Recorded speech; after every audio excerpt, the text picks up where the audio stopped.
दोस्तों, मुकेश अंबानी की ये कहानी साल 1960 में शुरू होती है, क्योंकि उसी साल उनके पिता धीरूभाई अंबानी ने रिलायंस कॉमर्शियल कॉरपोरेशन की शुरुआत की थी। दरअसल धीरूभाई अंबानी का जन्म सन 1932 में गुजरात के जूनागढ़ में हुआ था। वैसे तो उनके पिता एक टीचर हुआ करते थे, लेकिन फिर भी धीरूभाई अंबानी को पढ़ाई में कोई खास दिलचस्पी नहीं थी। उन्होंने 10वीं कक्षा के बाद पढ़ाई छोड़ दी और पढ़ाई छोड़ने के बाद उन्होंने बहुत सी छोटी मोटी नौकरियां करना शुरू कर दिया। लेकिन दोस्तों, उनका मन हमेशा ही खुद का व्यापार करने का हुआ करता था।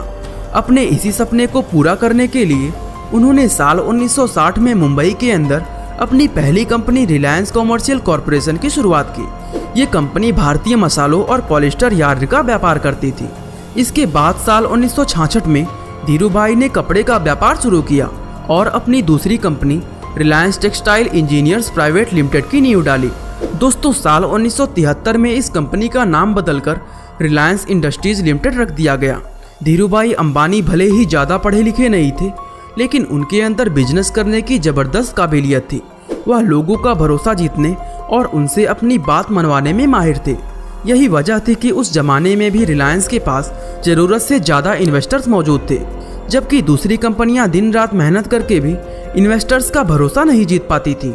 इसके बाद दोस्तों, धीरूभाई अंबानी ने कई अलग अलग बिजनेस शुरू किए और जिस भी बिजनेस में उन्होंने हाथ डाला उसमें वो टॉप बिजनेसमैन बन गए। साल 2002 में धीरूभाई अंबानी का देहांत होने के बाद उनका पूरा बिजनेस उनके दोनों बेटों अनिल अंबानी और मुकेश अंबानी के बीच बांट दिया गया।